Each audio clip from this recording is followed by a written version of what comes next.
Here's a long one. Oh, Nothing but net. Oh, my goodness! Didn't see that coming. I'm diddling deep. Hello, everyone. Welcome to another episode of All Nat, brought to you by OTS. I'm your host, Natalie, but most people call me Nat. And this morning, I'm recording from San Francisco. I'm out here in the Bay to see my beloved Warriors. And I'm here for the Utah Jazz game, which is tonight, but I'm going to be focusing on our game versus the Mavs. And I have the men, the geniuses beside Dallas, the Mavs Outsider Podcast, joining me to bring their takes, probably to check me on some of my Luka takes. I'm so excited to have them on today. I'm going to let them introduce themselves to you, tell you a little bit about their podcast, where you can find them. You guys should definitely check it out. They're really good. They're really, I like their personality. So I'm sure you guys will too. I don't know who wants to set it off first, but fellas, I'm turning it over to you. I guess I'll go first. I am Maurice Williams, aka Reese Williams. Everybody calls me Reese. Mind the Reese on Twitter, Instagram, YouTube. I have the Mind the Reese podcast along with the Mavs Outsiders Podcast. We've been doing this for about a year now. I think it'll be a year in February. It's been a fun ride. It has gone fast. A lot has happened in a year, but I'm looking forward to the rest of it, man. I'm looking forward to this podcast, but I'll kick it to my co-host now. Thank you, Reese. All right, I'm Mike Bibs at Bibs Corner on Twitter, and the Mavs Outsiders. You may or may not know, neither one of us is located in Dallas. Really not from Texas. Reese is in Baltimore. I'm in South Carolina. So that's one part of it. The other part of it is we're not really in the building, so we're not insiders. We don't have the inside scoops.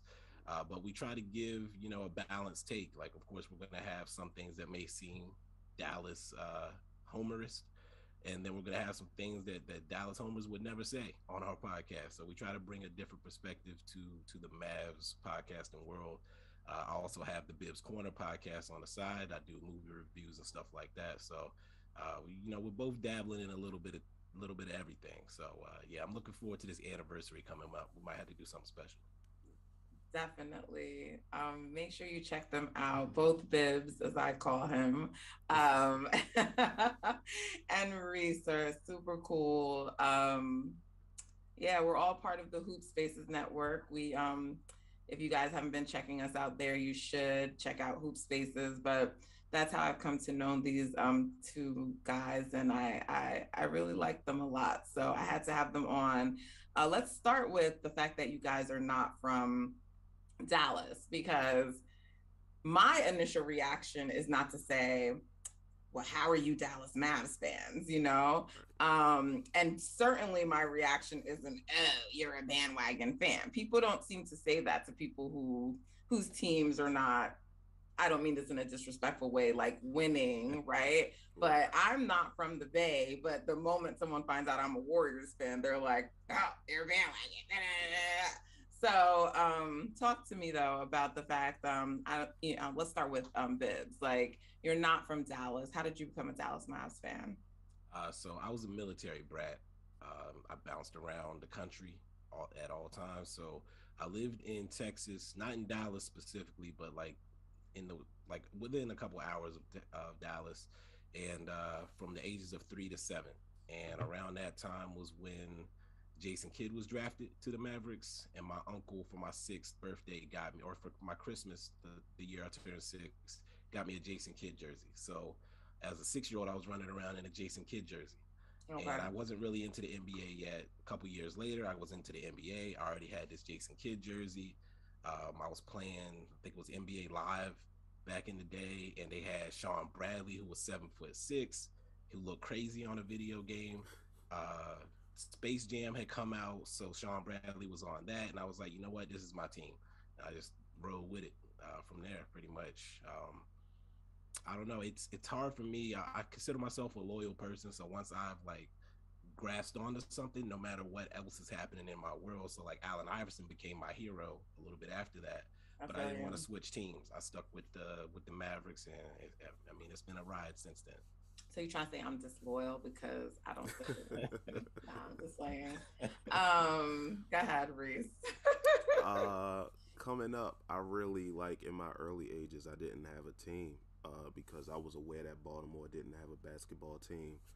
I was really just an Allen Iverson fan. So around about 2002, 2003, it was 2003 because I had the NBA Live game. Vince Carter was on the cover. That was my first basketball game.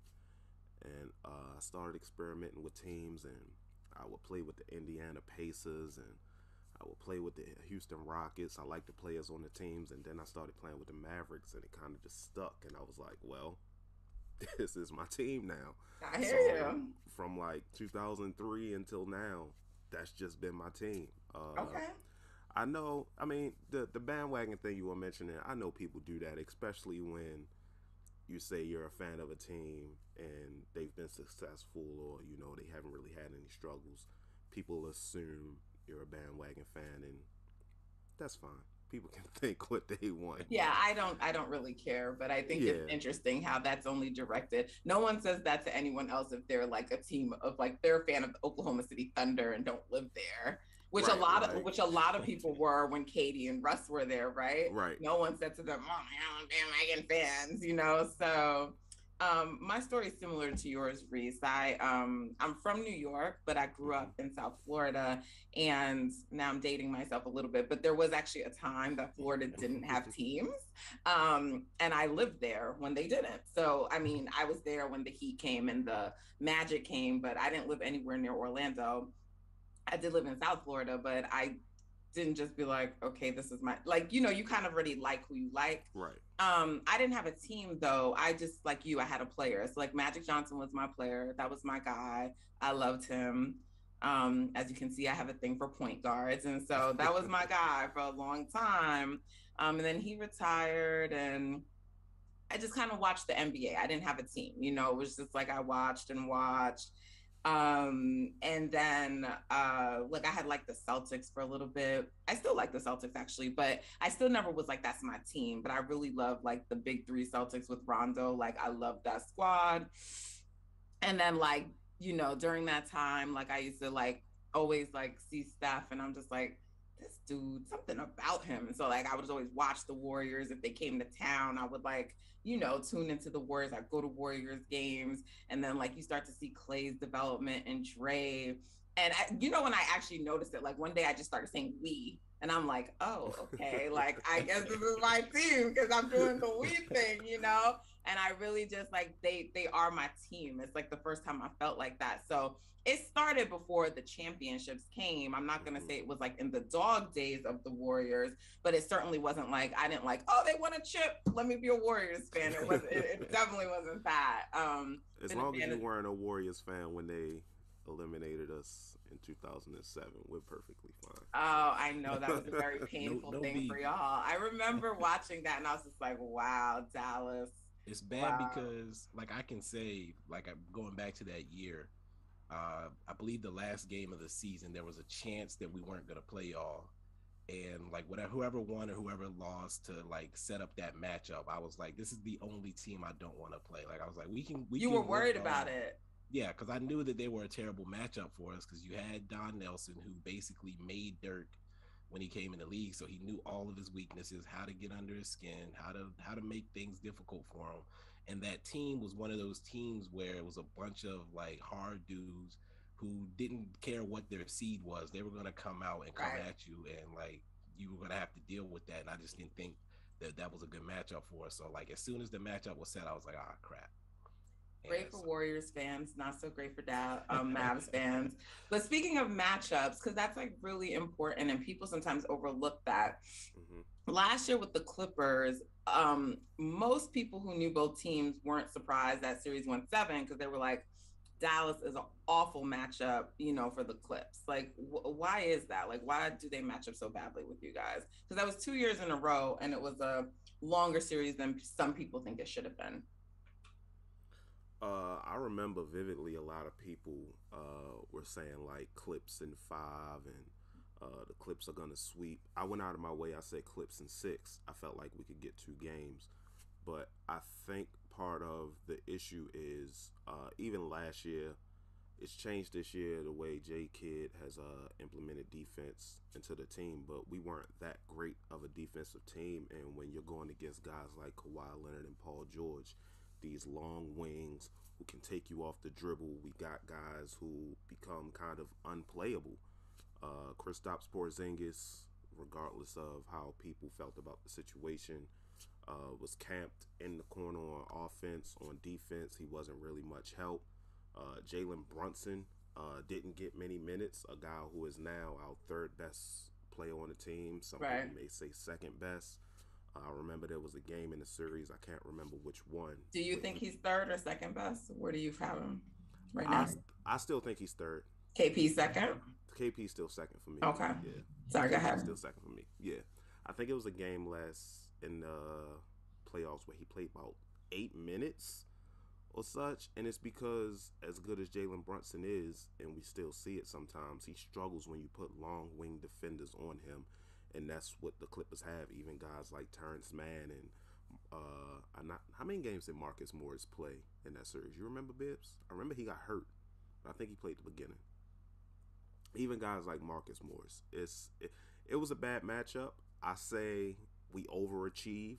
That's why when we lost in 7, I wasn't too upset, but I was. But you guys think it was a bad matchup for you? Because I know, like, on the other side, Clippers feel like, well, I don't know how Clippers fans feel, but I know people who just like watch basketball and they were like, this is not a good matchup for the Clippers. And I have seen a few Clippers people that were saying that going in.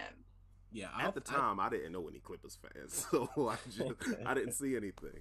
Oh, I think it was probably Clippers fans catching strays. I'm sorry. Go ahead. No, so the previous year when we played them, I think that they in the bubble, it went to 6 despite KP not playing the second half of the series, and despite KP getting ejected, I think in game 2, and Luka hurting his ankle as well. And so I don't think they thought it was a bad matchup that first time around, but after we took them to 6 the first time coming into last year, they probably like, we didn't want to see this team again because KP's healthy and we saw what Luka did to us despite everything. And during the season, though, your games, didn't you guys win? Like, did you guys win the season series? But like the games were always really like tight. We beat them by 50, like the first game that we played them. Kawhi didn't play that game. We had some Luka. It was some bad blood basically from the bubble situation. So I think that probably was a factor for whatever reason. Like you would think a team with a bunch of 6'7", 6'8" guys is perfectly designed to deal with Luka, but for whatever reason that just wasn't the case. Kawhi basically looked like prime Jordan out there, and we still like were in every game pretty much. So I, as a Clippers fan, if I'm seeing that, I wouldn't want to see that team again either. And then the fact that nobody else really showed up on a consistent basis. If somebody does, then all of a sudden we're dealing with a whole different situation. So first half of the series, Tim Hardaway Jr. is actually playing basketball. It was looking kind of scary for the Clippers, but then everybody else disappeared, and that was that. So. Okay, I see. So let's talk about Luka, because you guys know I've been a pretty harsh critic of his. He looks like he's rounding into form now, though, right? I mean, he's. You said rounding, huh? Oh my goodness, man! I wasn't trying to even go there. When she said it, I said, "Oh, she said rounding," but I'm not. But I wasn't even thinking about that. Like I said, I know. I know his conditioning and his shape has been a topic of all season, which is not good. Like you don't want your star coming in like that. I mean, we know Shaq did it. A handful of players have done it, but it's not ideal. You want your stars coming in shape, ready to go, and they set the tone for others, right? And so that's not ideal. But he does look like he's playing better. That's what it appears to me. Is that accurate, or what's going on with them? I would say that's accurate. I think his play has contributed a lot, both on offense and some on defense as well. His effort, at least on defense, has contributed to the success we've had over the last few games. obviously with the best play on your team, the best play on your team sets the tone. So we've said it on the podcast before, in games when we're losing and Luka comes out and he just looks uninterested, the players feed off of that. And I say when Luka comes out and Luka wants to hoop and he's excited about the game, you see it reflecting guys like Tim Hardaway Jr. Granted, Tim Hardaway Jr. is going to take the shot with 5 seconds off the shot clock regardless. But if he's feeling himself and he's in the game, there's a better chance of it going in because he's feeling confident. Right. So you want your best player to set that tone. And then when the play is matching up to it, this is the kind of success that you get. Granted, Luka wasn't playing terribly. He just wasn't playing to his standards. But when we see that he's playing to his standards, this team can accomplish a lot. We've been competing with some of the top teams in the West and even beating them. So, Well, I mean, it's a similar situation to us, right? Like, Steph is getting like a lot of flack. And I'm like, this season for him is like a top season for like Dame Lillard or, like Russell Westbrook in terms of like their shooting, but it's him. So you're comparing him to his own standard. I remember in the beginning of the season with the Mavs, I noticed like you guys, like before you started dealing with like Luka being out and stuff like that, you guys were winning some games. Your record was decent, but I remember being like, I still don't know about the Mavs because like they're winning, but the wins have been like ugly. They're not like, which is kind of the way the Warriors have been winning lately, to be honest. So, but that's how I felt. But the wins now look more decisive. The team looks better now, and I must say, I'm a little surprised, mostly because I didn't believe in Jason Kidd. So, and I don't think a lot of Mavs fans did either. And so tell me about that. How are you feeling so far now about the season and the job he's been doing so far? Yeah, so I think, the first part with Jason Kidd is, his history of domestic violence. Yes. And our organization being tied to covering up domestic violence. Like, personally, that was my first, that's the last person that we need to be hiring just from an optics standpoint. Second, in his past in Brooklyn and in Milwaukee, he was a pretty mediocre coach. Right. His record was pretty much 500. And then you have the behind the scenes stuff about him trying to take control in Brooklyn. You have the Christmas Day in the pool practice, like being hard on players unnecessarily. And the iPhone, the blue. Yeah, he was doing a lot. By the way, I feel his pain on that. If neither one of you have iPhones, I do not like seeing all that damn greed. I respect it. But yeah, so and I'm a big, and this is like all sports, college, etc. I hate that coaches get recycled. Coaches get second, third chances before a guy who's been grinding for years gets a first chance. Yeah. So Jamal Mosley was right there. Him and Luka had a very tight relationship. I wanted Jamal Mosley. The fact that he didn't even get an interview had me upset. So Jason Kidd was dealing with a lot that he had to overcome from me personally, right off the top. So then he comes in, I'm like, you know what? I can't do anything about this. We hired him. Let's see what happens. And so personally, I said I wasn't going to pass any judgment till about Christmas or so.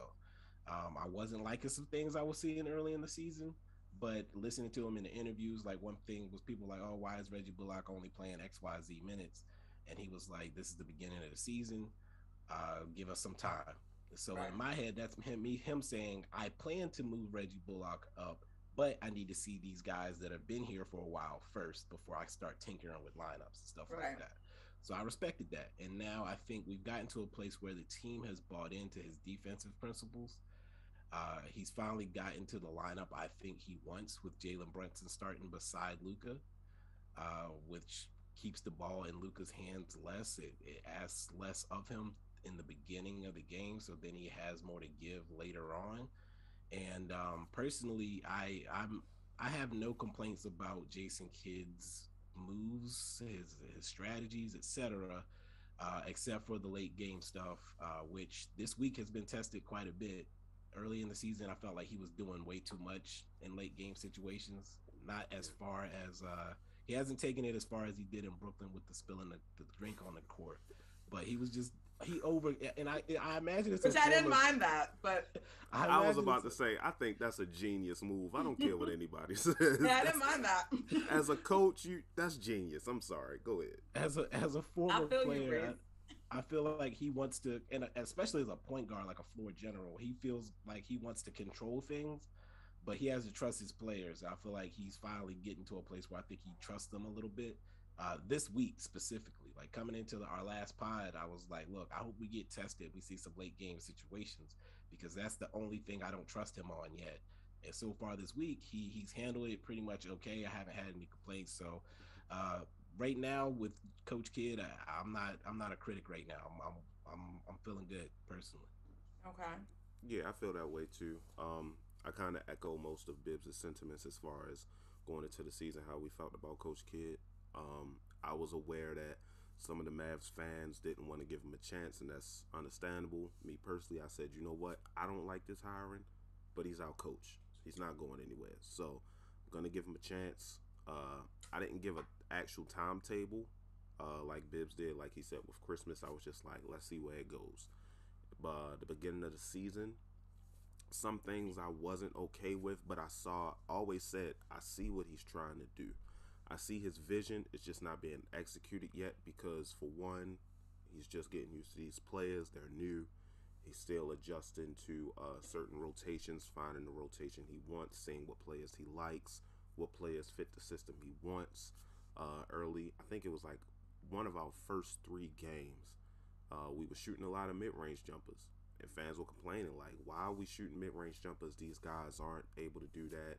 He had Dorian Finney-Smith putting the ball on the floor more. Now we see Dorian putting the ball on the floor with confidence, attacking the basket, and that's something I never thought I would see. This is what we always said, just give those guys a little confidence to help Luka. Exactly. Now he has that confidence. I feel vindicated. I wish that Jason Kidd was the person who vindicated me, but I feel vindicated because I'm sorry, I'm still not saying that you guys have the most elite talent, but I just never loved the no help narrative, as you know.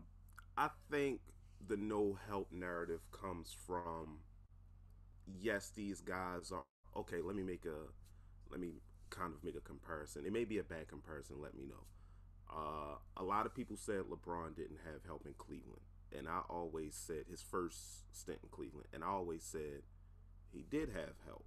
He did, but he had help for winning regular season games, but when it came to the playoffs, these weren't really guys you could rely on. So he didn't have a bad team. He had a good team. If he had a bad team, they wouldn't have won it. Had the best record in the East, I think, 2 years in a row. What made them stop being guys that you could rely on in the playoffs? To be honest, I'm not completely sure, but when you got guys like Mo Williams who are role players, who it's hard for them to really create their own shot. What do you say? Heliocentric offense. Yes, but that's the problem with heliocentric offense. I'll say this: the lights get brighter in the playoffs, and the game plan is set every day. Everybody knows what you're trying to do, and a lot of guys shrink. A lot of guys aren't built for that, and so those wide open corner threes might be feeling good in mid-January, but in May, that hoop gets a little smaller. These guys were not hitting shots. The same shots were there that they had in the regular season. They just There's weren't no hitting. level to that, but I think if you give people confidence all season and they're doing more and they're more involved in the offense, right? Look, this is like Steve Kerr's the extreme version of that. He's the extreme version of that, right? But that's why people think Steph has so much help.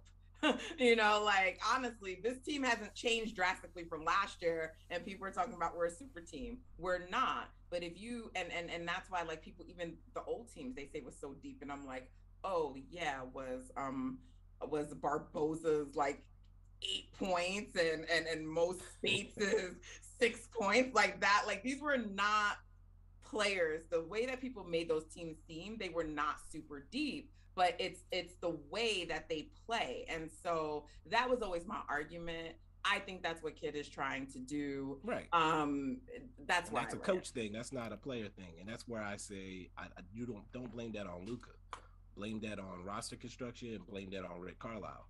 Because I've seen Luka play in Slovenia with Goran Dragic, and he didn't have the ball in his hands the whole time. He had it when he needed it, and he was effective, and he was fine with that.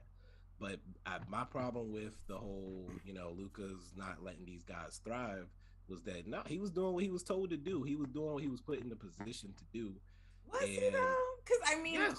Carlisle, that's not the way he likes to play basketball. So like, it really isn't. Carlisle, I never understood why would he say like, let's play like this. Carlisle adapts to his team. He's gonna play the way he thinks his team needs to be played to. And you think he thought that was the best way to play? Because I kind of think Luka wanted to play like that. Did you see Josh Richardson off the bounce in the playoffs? The boy was dribbling the ball off. I don't think it was all one way. I think the answer lies somewhere in the middle. I do think Luka enjoyed that. I don't think it was. Here's the thing. I think Mark Cuban enjoyed it too. Mark Cuban wants to have that guy that has all the stats and stuff like that. Again, I do think Luka liked being the guy. He likes to ham it up. He likes to play to the crowd, et cetera, and so forth. But in the playoffs, you can see his frustration as well. A lot of times with not being able to, like, looking for guys to do something, or like dribbling and nobody's moving and stuff like that. Like, you can't expect them to do that if you haven't been doing it all season. That's the Cavalier stuff. That's the stuff that was happening with LeBron, is that same they thing. would just be watching them. And that's, but I don't know if you put that on the individual I think it's a team thing. KP didn't have confidence. I'll say that KP's confidence was gone. And I do think that was Luka's personality more than his play style, because Luka's he's an asshole. He's the asshole. And KP's kind of soft in that mentally when it comes to that. Like, I don't think that I don't think they mesh well on that level.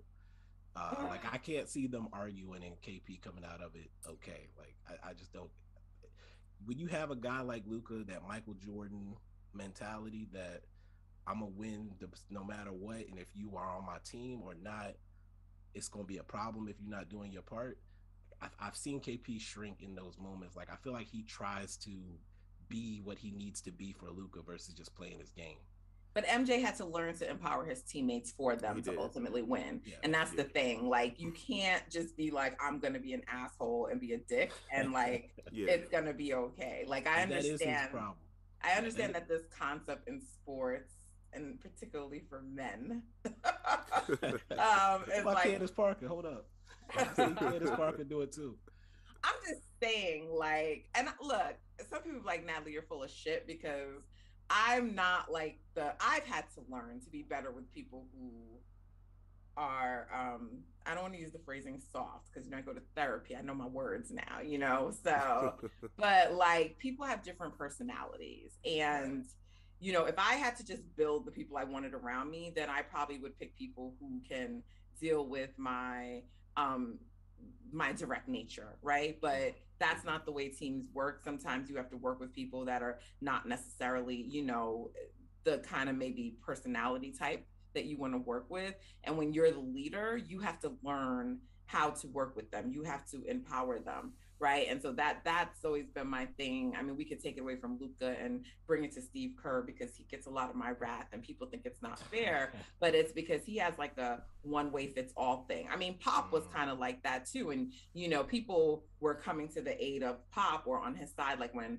Kawhi was there, and they were just like, no one ever has problems with Pop. I'm like, that's because he had Tim Duncan and Tony Parker, and those guys were okay with the way he coached them. Like, Kawhi is not those guys. And like, everybody is different. I'm not sure, I don't want to speculate, but like Jonathan Kuminga, we think like there's things that Kerr doesn't like that he does, and then he gets benched, and it's like fuck this bullshit. Like, that's like, everyone is not going to be Steph Curry. Like, everyone is not going to be like, okay, fine, I'm just going to go with the punches, and like, you have to be able to adjust. Any good manager, it doesn't matter like what the job is, whether it's basketball or not, you have to be able to adjust to your personnel. Those are the best managers. And people just have to be more accommodating. So it looks like Luka's doing better this year. It looks like KP is playing better this year. I don't know him well enough, but for them to really get to, unless you guys get better talent, and I'm sure that's the goal, and they'll always try to do that, but until you get better talent, if you're really going to maximize the squad, he has to be more, amenable.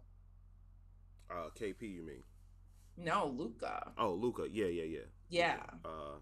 I agree with pretty much everything you said. That's kind of what I was alluding to with the LeBron Cavaliers comparison. I'm just saying I think there's a lane in the middle where, yeah, you could have more talent, but the kind of offense you're running has a ceiling. I'm not saying it can't be successful, but when it comes to things like winning a championship, we've never seen that. Honestly, we've never seen it. Doesn't work. Never seen a team win a championship like that. And people will point to LeBron, but like the Heatles didn't play like that. You know, yeah. Mm-hmm. They'll always say like, well, LeBron did it. I'm like, yeah, when? When did he win like that? Like when he had guys around him, granted, they were like superstars, but he had guys around him. Obviously, you know, when you got guys like Chris Bosh, Dwayne Wade, Kyrie, I don't like what they did to Kevin Love's career, but that's a I don't either. We're we're the same page. Yeah, I'm not a fan of that. But Chris Bosh is either, to be honest. But obviously you have to share the ball more, and that's why you bring those guys in. That's why you bring those guys in. But the Rick Carlisle thing, I remember me and Bibs said this, and I can't remember how long ago it was. It might have been last season. It might have been during the off-seasonal playoffs. Good coaches. Oh, we must have lost Bibs. He'll be back in. What happened? I saw he was frozen, but I just kept talking. I said, I'm not going to break character. I'm going to just keep going. No, it's all good. I didn't even peep. Yeah, I noticed. I was like, he not holding that face that long by himself. But, yeah, I was saying, you know, good coaches, great coaches adapt to the players they have. They don't make those players adapt to them. That's what a coach is. Right. You have guys like Dorian Finney-Smith. Okay, this guy can't do this thing. So don't try to make him do something that he hasn't had to do his entire career playing basketball. I'm not saying don't let him dribble at all, because clearly he can when he has the confidence. But there's certain things you can't ask these guys to do. There's certain things you can't ask Jalen Brunson to do. There's certain things you can't ask KP to do. Like sit in the corner like LeBron made Kevin Love and Chris Bosh. You don't ask KP to do that. So I think Jason Kidd, a big part of what Jason Kidd has done is empower them with confidence, has implemented an offense that gets guys more involved. He's listened to them. That's one of the first things we heard in the offseason when he came. He talked to KP. KP wants to play more power forward. That's what he allows him to do. They said they talked, asked what KP is comfortable with on offense, what he isn't comfortable with. And I think that has an effect on the way KP has played this season. And as long as KP stays healthy, I don't see why he can't continue to play the way he's played this season. This entire team, to be honest. I think there's two parts to the. Welcome back.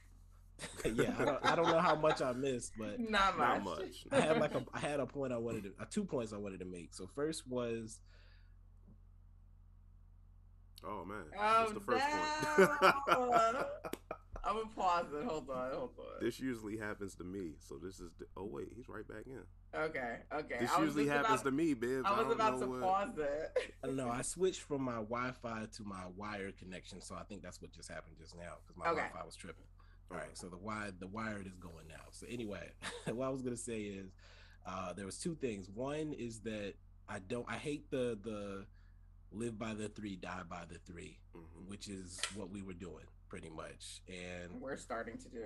And exactly, and I think that, again, you said starting. That's not what the Warriors were. I think a lot of teams got that. People don't realize that. Yeah, the point is that you had the threat of a three all the time with Steph and Clay there, but they were one of the top teams scoring in the paint. And these teams, like even the Utah Jazz, are doing it. It's like people you have forget Steph can score in the paint. Right, like he's got the threat of the three. So then all of a sudden you come closing out all hard, or two or three guys come flying by, and now it's a wide open layup. Which is why I have these guys on. They know their shit. And it annoys me so much because one, nobody has Steph and Clay, so why are y'all trying to emulate that? If they're the best at it, you're not gonna beat them by trying to do what they do. You have to do something different. So that's the first part. And then the second part is ignoring the fact that they're one of the top paint scoring teams as well. You have to do that. And in my opinion, inside out is the best way to play offense. Because you open up the 3-point shots. So that's one thing. I hated that. So the offensive change to Kid letting us get more penetration, score inside, and not necessarily seeking threes as much. You can still see some remnants of that, which I still hate to this day. But it's slowly getting away. That's more dependable offense. If you're going for threes all the time, there's going to be nights where you're not hitting, and that's a loss for you. Mm-hmm. So if you're able to manufacture buckets in other ways, now you can overcome some of those cold shooting nights. It's also just not enjoyable to watch. I personally hate it. I will say, while the Mavericks don't have Steph and Clay, Tim Hardaway Jr. might have the higher shooting confidence than both of them combined. I put on the timeline, I said, if you could give the shooting confidence of Tim Hardaway Jr. to any player in the league, who would it be? The consensus was Ben Simmons, because if Ben Simmons had his shooting confidence, my goodness, and not even shooting confidence, just confidence in general. Seth Curry would be my choice, because he would be Steph, or maybe he might even be better than Steph if he had that confidence. I wouldn't go that far, but I understand the sentiment. Seth hesitates on so many shots; it's so annoying. But I mean, what was your second point? You said you had 2 points. Oh yeah, the second point is that now that we're a primary, and I people have to accept this, primarily defensive team. Like our defense is what carries us. Where are you guys ranked now? I think we're number 4 last time I checked. Yeah, 3 or 4. Impressive. Number 1 since like December 3rd. So still feels weird to say. Yeah, exactly. But when your defense is the key to your team, again, it allows you to overcome some of those cold shooting nights. Mm-hmm. So Luka being in a slump didn't hurt us as much because our defense was what was keeping us up. And so then later in the game, now Luka's not as tired because Jalen Brunson has been carrying the ball. Other people have been empowered, as we've said, and then he has more gas. And then also the other team hasn't taken off on us because our defense was trash. So now he can complete fourth quarters. And so now you can win those ugly games and whatnot. So it's been fun. I did want to make sure I said that Luka's biggest weakness is his leadership right now. That's where he needs to grow and evolve. That's where I wanted a veteran like a Kyle Lowry or a Dragic there to put him in his place from time to time, because he does. Yeah. Is Dragic still a thing? Like, is he gonna maybe get there for the trade or no? It's not. I can't see them trading for him. They would take him, but only if it's a buyout situation. So it is what it is there. But yeah, somebody has to be able to put him in his place on the team. And I don't know if we have that player on the roster currently. Yeah, I mean, the thing with Luka, you guys know that I'm sort of harder on him, and I'll acknowledge that he probably definitely doesn't deserve all of my wrath. I don't think he's blameless, but I definitely, and we don't need to rehash that. I'm sure some. Yeah, I heard you mention it on the episode. So if you listen to the Mavs Outsiders, definitely go back and also check out my episode with SJ, and you can hear more about like my thoughts on Luka. But I really don't dislike Luka. I know that doesn't always come across. I think he's an incredible talent. He has some things that he needs to fix, but I mean, obviously still having him is a great thing for the Mavs. And I definitely don't love to give credit to Jason Kidd, but he's done, a better job. And so just objectively speaking, if that's clear and it's evident. And so we have this matchup between the Warriors and the Mavs coming up. You guys are trending up, and we are not the best of teams right now. We have a lot going on. But Steph just hit a buzzer beater for the first time in his career, which shouldn't have been such big news, but it was. Yeah, that was shocking to hear. Because he's had a lot of game winners, and people are conflating them. He's definitely had game winners, but he just hasn't had a buzzer beater. He has multiple shots where he's left like 0.01 or to like just a couple of seconds on the clock, and so that was his first buzzer beater. But like, just to see the joy and like the excitement, I don't know if you guys saw it at the end how they were just celebrating. They were just so elated I'm hoping that that's like a turning point, you know, from this like little slump we've been in, which people have just focused on like Steph's shooting slump. Um, but it's the whole team. It's not just Steph. Now, some people may say, well, that's the reason, you know, it's kind of like, what is it, the chicken and the egg, however that phrase goes, like, which one is it? Like, which one is it? People are just like, oh, they need Dre back. But like, this was happening while Dre was here. The offense was slipping while he was here. What I would say is one of the differences, that's why, like, without Dre, our defense is actually good even without him, but he takes the defense from another level, right? And so the defense was still saving them when the offense was struggling. And so if they're not going to play great defense and they're not doing it consistently without Dre, right? They have moments. So like in the game versus Denver, I don't know if you guys saw that, but like they were losing and then they held Denver to 29 second half points and they didn't win the game, but it was right there and they got back in it, right? So they can play like that, but without Dre out there, they don't play defense consistently. And so if they're not going to play defense consistently, then you need Steph not to be Dame Lillard or Russ Westbrook, but you need him to be Steph, right? And he hasn't. I mean, he's out there playmaking, he's doing other things, but his shooting just isn't there. And it's definitely impacting the team. And not just, I don't think just like, oh, like shooting, like, you know, guys aren't making shots, but it's also the team joy. The Warriors are known for playing with joy. When they're out there, they look happy on the court. And you haven't seen that. Like, you just haven't seen that joy. And that makes the team go. It really does. And so I'm hoping it's a turning point because it has not been enjoyable to watch. And then I got to like every day get on the TL and defend this light-skinned nigga. And it's getting on my nerves. Like, get your shit together because I'm tired of having to defend you to the goofies, you know? Well, the thing is, you know, people been waiting. Steph been having a great season. People been waiting to slander Steph, okay? But like the thing is, every day. But the thing is, I think Dre not being there really hurts Steph's chances of being able to be Steph. Because this was something that I'm pretty sure you know Zach or Knowledge from the Off the Glass, right?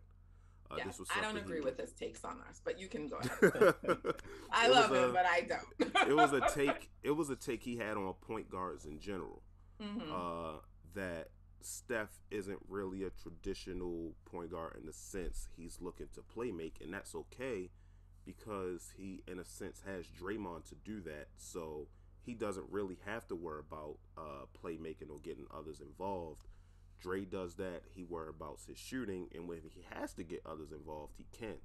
Now, with Dre out, it seems like that should be Steph's not primary focus, but one of his primary focuses. Because obviously it is. I don't even see how anyone can make a statement like Steph doesn't get others involved. That's the reason he's fucking running around off ball all game. It's stupid. The ball should actually be in his hands some more. Not all the time. Not all the time. But like, you know, like Bibs pointed out, like people thought like, oh, all we did was just shoot threes. You know, one of the misconceptions about the Warriors is like, no, Steph is better off ball. That's not true. The numbers don't even reflect that. He is great in isolation. He's one of the best pick and roll players ever. He's excellent on the ball, right? The system and the reason they play the way they do is because if you didn't put the ball in Dre's hands, what would he do on offense? Now, Dre is good. He's good enough to make those reads and do that. So that's the best way to run the offense with Dre handling. But it's not because Steph can't. It's because he would be a liability. He's not guarded. He's not, you know, so like the reason you see even with Steph, with Dre out, Steph is like letting fucking Looney handle the ball. Like, why are you doing this? He's always trying to get people involved. Stop doing this shit. Be like Luka right now. That's what you need to fucking do. You know? Complaining about Looney sounds the way we complain about Dwight Powell. Like, so I can't tell you the anger that overcomes me when I see Dwight Powell put the ball on the floor and attack the basket. I have to ask why. Like the other day, I can't remember what game it was. Dorian Finney-Smith was bringing the ball all the way up the court. With like, pressure bro, on him. It was against the Suns. Chris Paul was on him. Yeah. Chris Paul was pressuring him full court, and he's bringing the ball up the court. Bro, JTA, I get it. I love you got him. this new confidence. You got this new confidence where you're putting the ball on the ground. Let's make sure you do that in the half court. Right.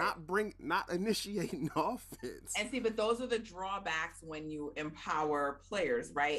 It's like it's a delicate dance. It's a delicate dance because the Warriors play like that all the time. And so there's times these guys are out there and Steph doesn't get the ball for like 6-7 possessions.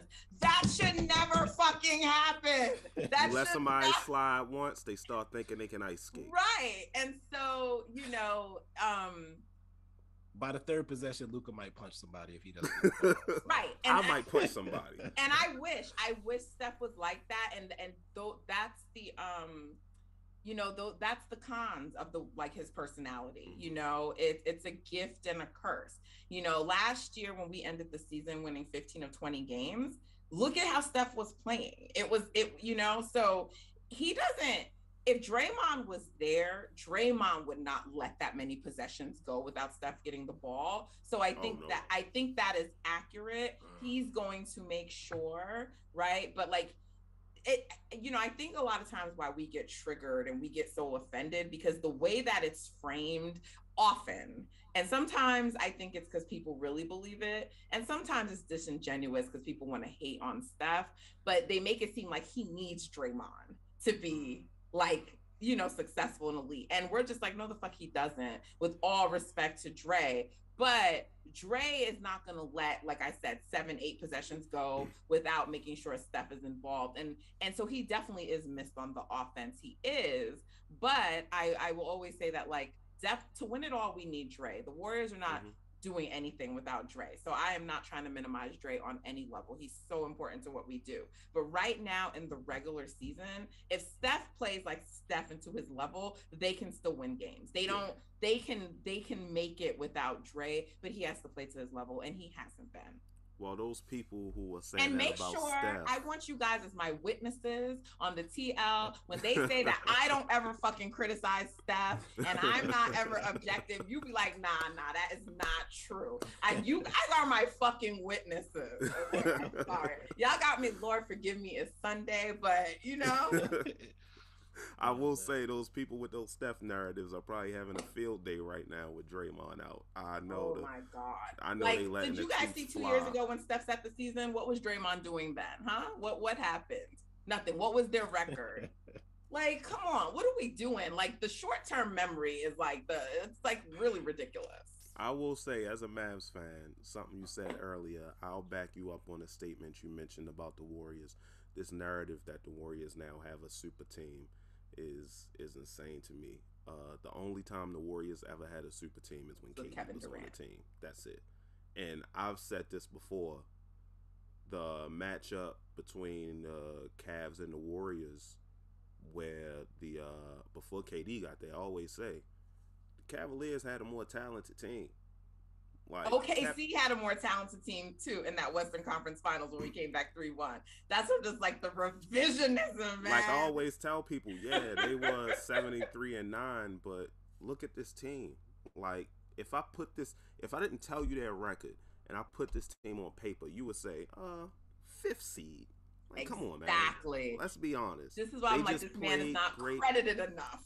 They played great basketball together, and that's what resulted in that record. It's the same thing with the 96 Bulls. I don't want to be disrespectful, but outside of Jordan, Rodman, Pippen, Ron Harper, who Ron Harper wasn't the Ron Harper he was on Cleveland anymore. So how many people can you name from that team? Preach. And I always catch people, they say, well, they had Steve Kerr. Steve Kerr was a bum. Steve Kerr was a bum. And this is why he wants...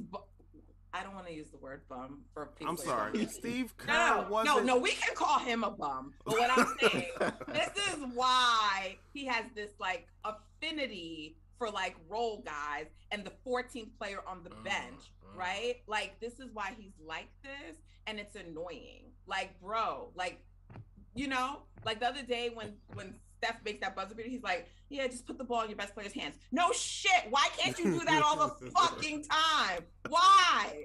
It's like this team just plays so well together. Klay Thompson, in my opinion, is the greatest number 2 of all time because you can put him next. You can put him next to any number 1 player. I feel like Scottie Pippen just sent me a DM and said, "Hold up now." First of all, I can't co-sign that. When I say the greatest number 2 of all time, I mean not somebody who is a number 2 by default. Okay. Someone whose role is a number 2. No, I understand what you're saying. So what about someone like Powell? Do you think he's better than Powell? I think so, because I think if you put Klay next, if you draft a superstar, number 1 from NBA history, anybody, and you want to put a number 2 next to them, I'm always choosing Klay Thompson. Okay, so let me ask a question, because I don't want to get like ridiculed and killed by Warriors fans. But let me ask you a question, right? Klay has some limitations, right? Mm-hmm.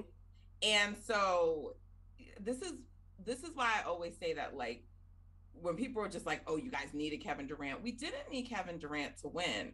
But like Steph, like I always say that like Klay was like a borderline true number 2. Like he is a number 2, but what is your expectation for what like a number 2 is supposed to be? And this is what I'm saying. Cause like Klay can't create. He's not a shot creator. And that's one of the things that hurts the team, right? Like when people talk about the Warriors, I'm like, think about 2016.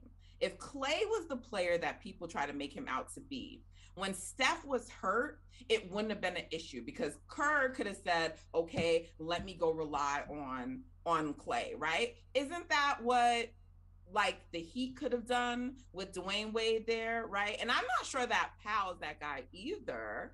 But what I'm saying is that to me is like really what they wanted. It didn't have to be to Kevin Durant's level, but this is why someone like Jordan Poole is so important to our team. And you want to get him, you know, there as quickly as possible because he's the only other shot creator on the team, right? He's more dynamic. He can put the ball on the floor. He can do more things. Even to an extent, Wiggs can do that a little bit more than Klay can. But Klay is such an elite, you know, shooter, right? He's also a really good, cutter. Like he can do some other things. He has a really good mid-range game. So they're definitely, and obviously he was a great defender. We're going to see if he can get back to where he was. So Klay is a great player, but there's some really important things that I think I would want in a number 2 that he lacks. And that's sometimes where you can see the weaknesses with the Warriors, especially in the postseason. I think the shot creating is a fair thing to say because I've always told people I don't believe Klay can ever be a number 1 on a team due to that fact.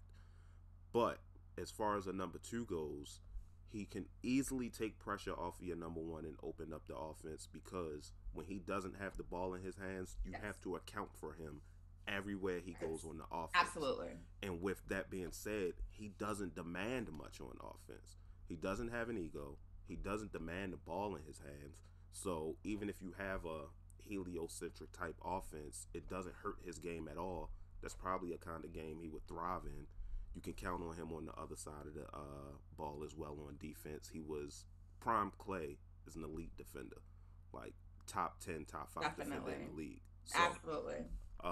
As a number 2 like that, a number 2 next to a guy like a LeBron, maybe even a Kobe, a Shaq, defending Shaq in the paint, and you got a Klay on the outside. Now, granted, nobody's going to be dumb enough to come off of Klay Thompson, but moving the ball around, someone's going to be open. And knowing Klay off ball, Klay can get open. No, he absolutely can. Now, granted, it might be a bit of hyperbole to say the greatest number 2 of all time, but I genuinely feel that way. I love Klay. That's so. Klay is great. You know, him, Steph, and Dre, they just fit together so great. You know, it just works well. And so obviously we're hoping to see him. Like he's still struggling a bit. He's not in rhythm yet, which is fine. That's to be expected. I think What's of slight concern, not like alarming, is that the way right now that he's trying to get back into rhythm is not within the flow of the offense. And so it's hurting a little bit because he's pressing some.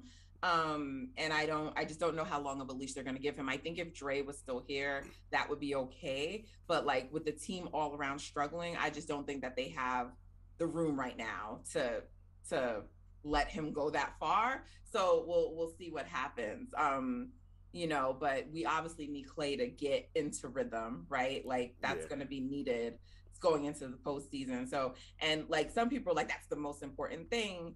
And I agree, but I feel like it's still equally as important to make sure that Andrew Wiggins and Jordan Poole are engaged because we need them too. Like we do need them. You see what happens when those guys aren't involved in the offense. So right. So you need them as well. So I mean, how do you guys feel about this matchup coming up on Tuesday, which I will be in the building for live and in the new Chase? It's not Oracle, and I've been to Oracle several times. So I'm interested to see what that's gonna be like. But how do you guys, the last matchup, you guys like basically busted our ass, and it was Dirk night, so that's fine. Y'all can have that. But this game, Draymond will not be there. Right. I expect everyone to be playing, barring hopefully there's no injuries or anything tonight, except maybe Andre, because some things have been lingering for him. But it's not a back-to-back, so I would expect everyone to be playing. So knowing that, how do you guys feel about this matchup coming up?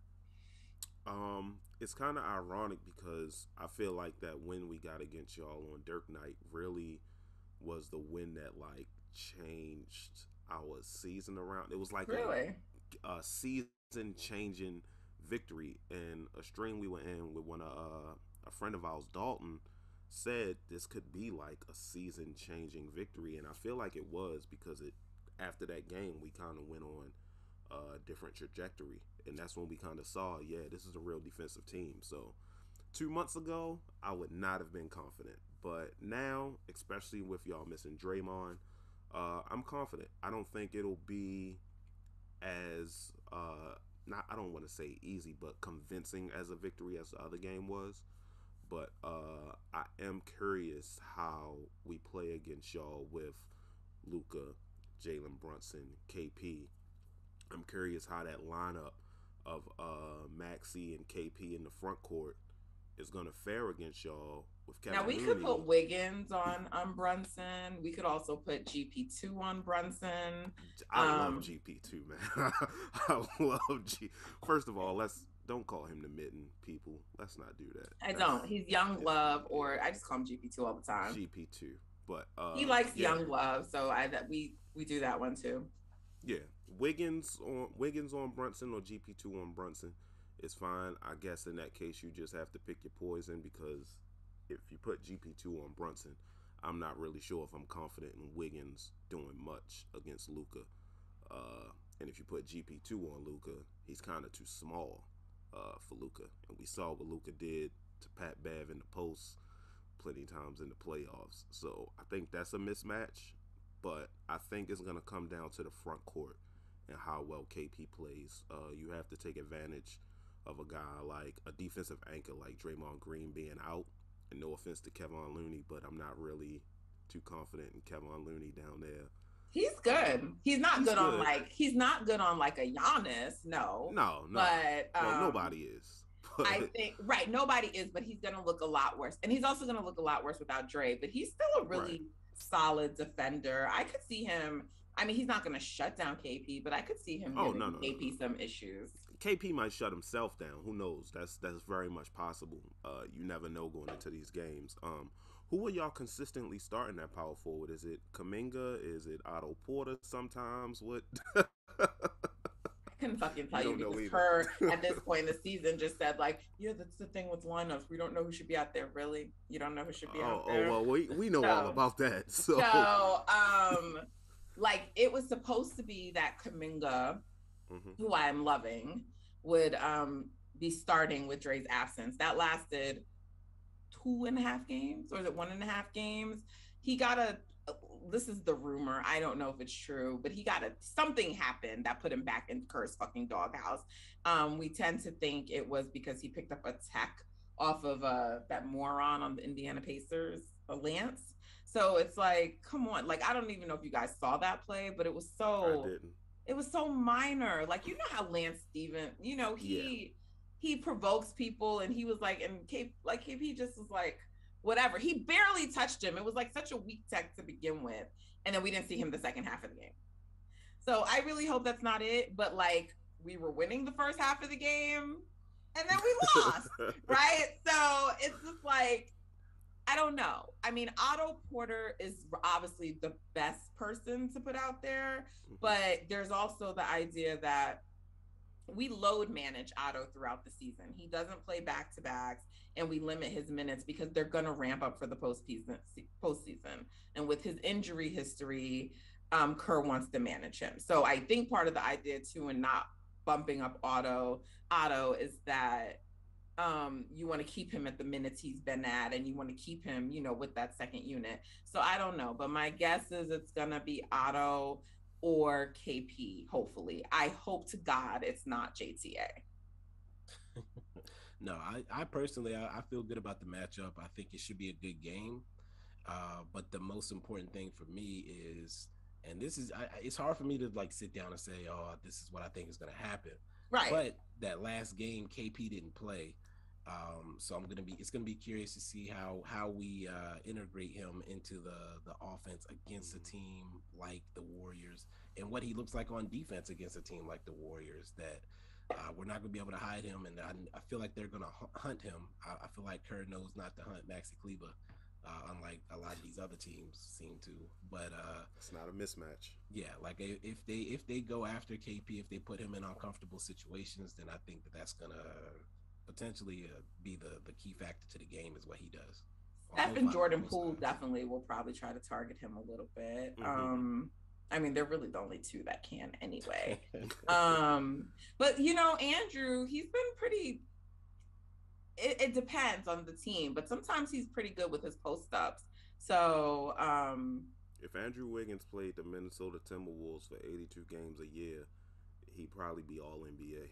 I mean, but he's been really good regardless. No, I'm really proud of Andrew Wiggins. A lot of people, even me to some extent, was saying, man, this guy might be a bust, and it just shows situation matters. You can't expect everybody to be a superstar out of the gate. That's not who he is. But in an offense like this, a team like this, he fits. So let me ask y'all a question, because SJ said something wild on my pod, and maybe it's not wild. Sounds to like me. SJ. Maybe it's not wild to me, but she said that KP should be an all-star. Do you guys feel like that? I feel like KP would be an all-star, like injury replacement, but not like voted in. I mentioned this to Bibs. We did it on the. Do you think he should be an all-star over Andrew Wiggins? Over Andrew Wiggins, no. No, Okay. I had Wiggins over KP. Okay. Yeah. Okay. All right. You guys are a little bit more reasonable than her. I think Bibs had Wiggins getting voted in, didn't you?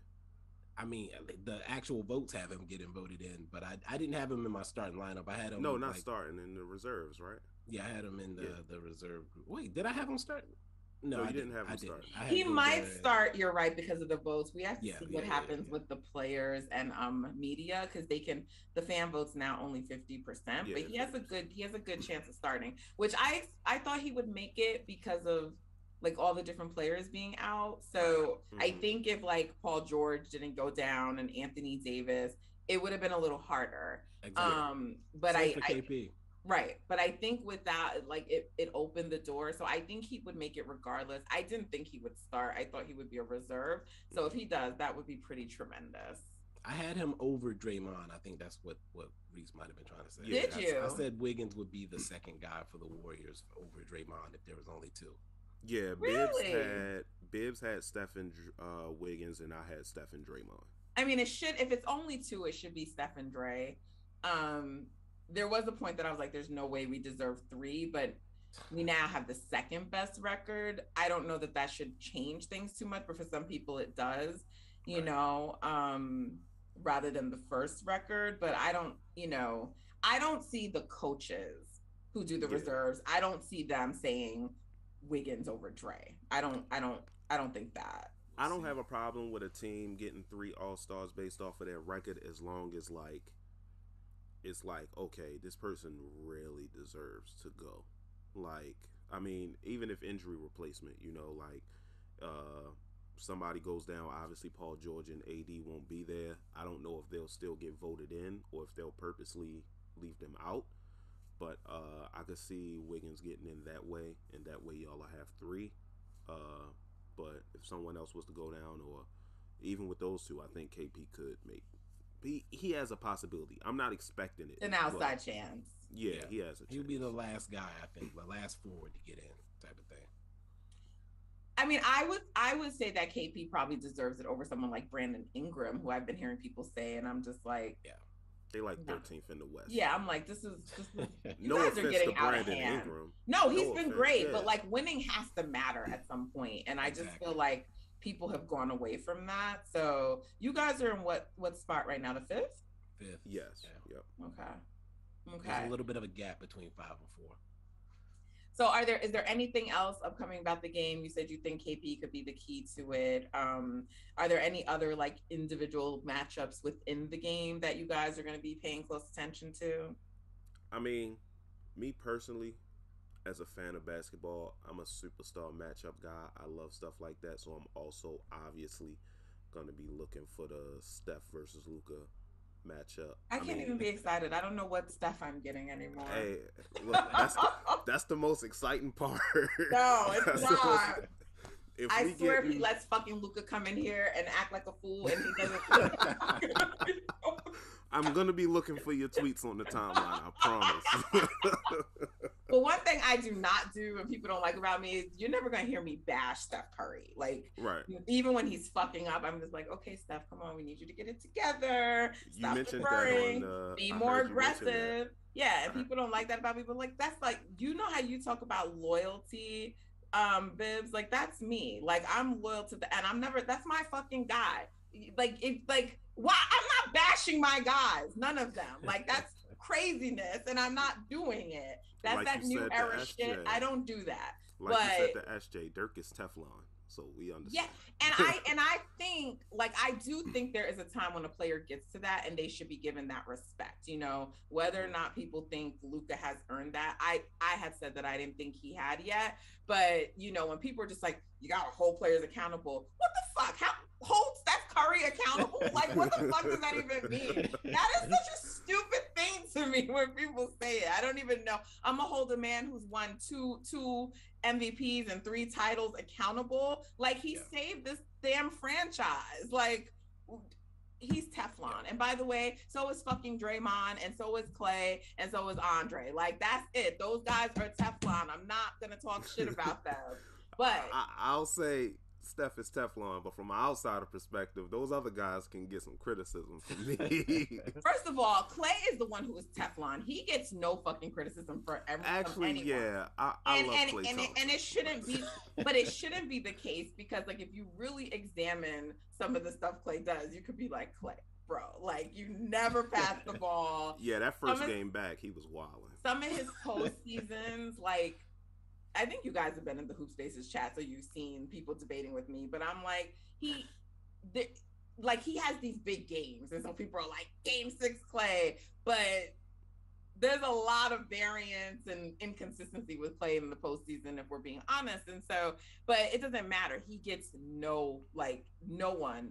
Yeah, his personality is so likable. Like, right, within Warriors, outside Warriors, people are like, he's a killer. Clay's great. So he's really, truly Teflon. People don't like Dre. He's polarizing. Yeah.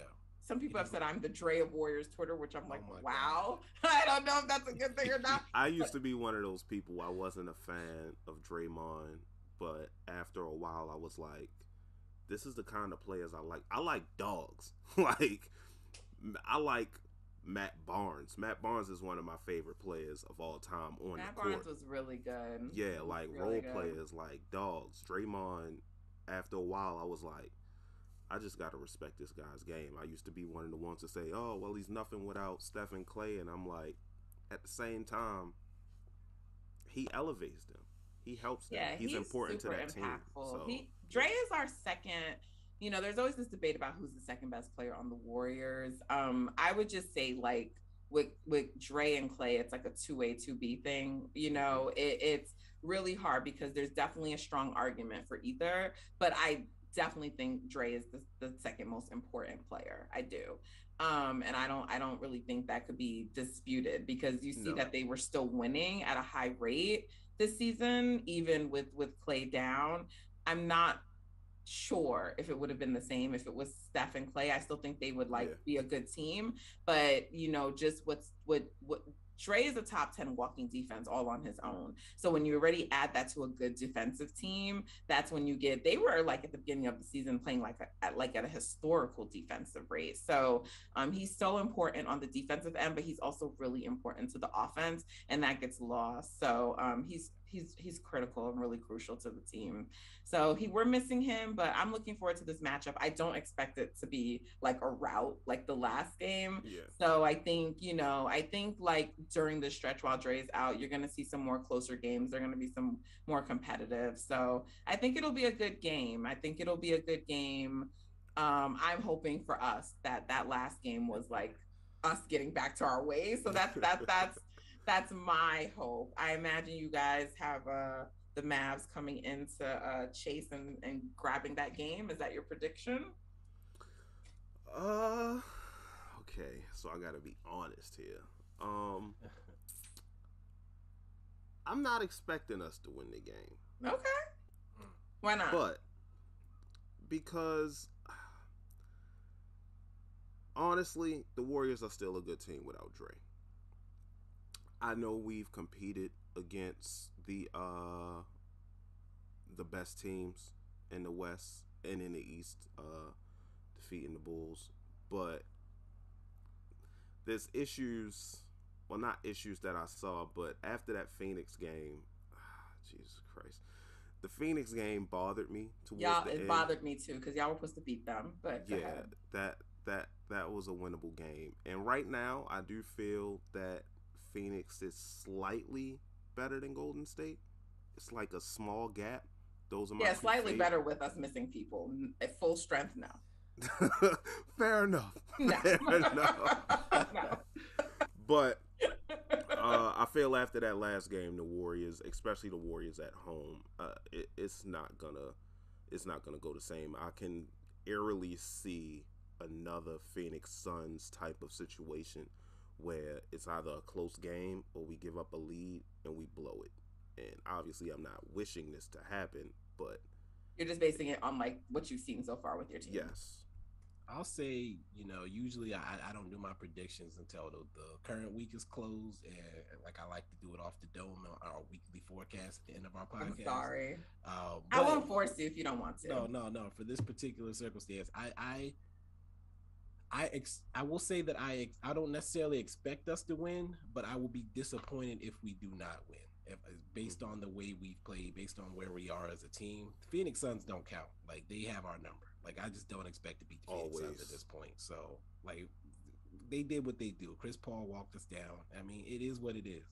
But I saw some questionable decisions, though. Like, that was a winnable game. And to me, that's about your execution and closing. Like, even if they're more talented, I think, what Reese said is spot on. Like, you guys just have to figure out how to close, and you're still learning. But, I mean, you guys played them well, It looked like once Phoenix isn't unbeatable. They just have they have the continuity.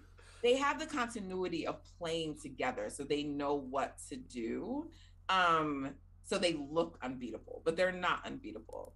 Don't talk like that. Okay. When Phoenix went on that run, it kind of looked like we gave up on like defense and the offensive end, and I was like, okay, this game is over. Like, once the body language shows it, this game is over. I saw y'all tweeting and the stuff that you were saying.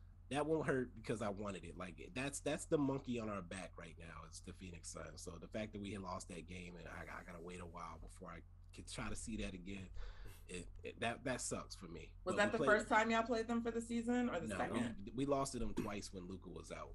And do you play them 2 more times or 1 more time? I don't know. We might not play them again. We might not play them again. You only played them twice so far?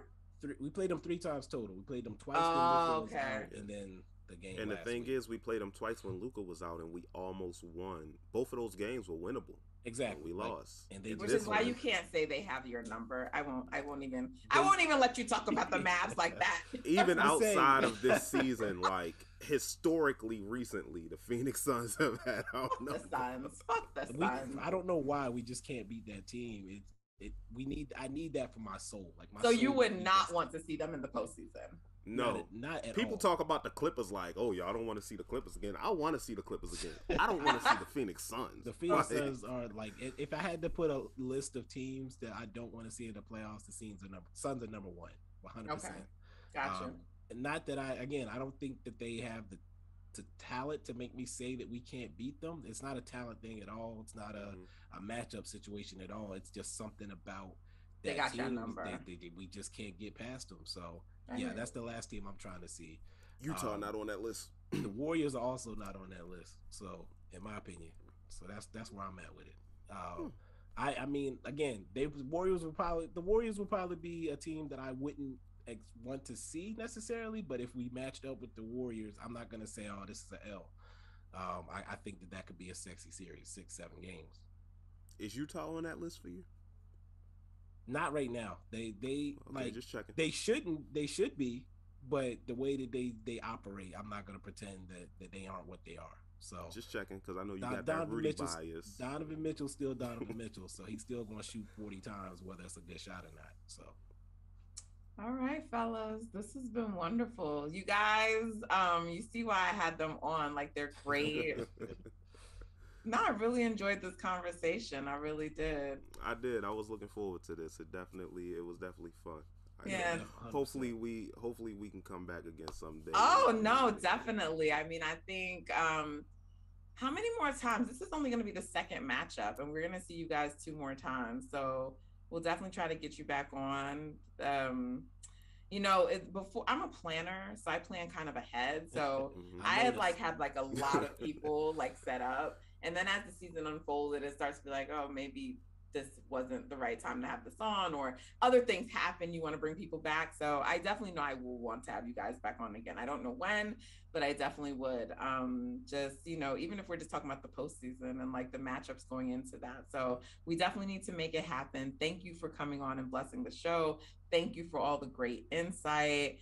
Thank you for exposing my listeners to some info on the Mavs that I'm sure was appreciated. I'm looking forward to this game. I always want the Warriors to win against everyone. I don't ever want to lose. So of course. no, I don't know what to expect in the matchup. I think it's going to be a good game. I think the Warriors edge it out, but you know, I think it'll be a good game. Mm-hmm.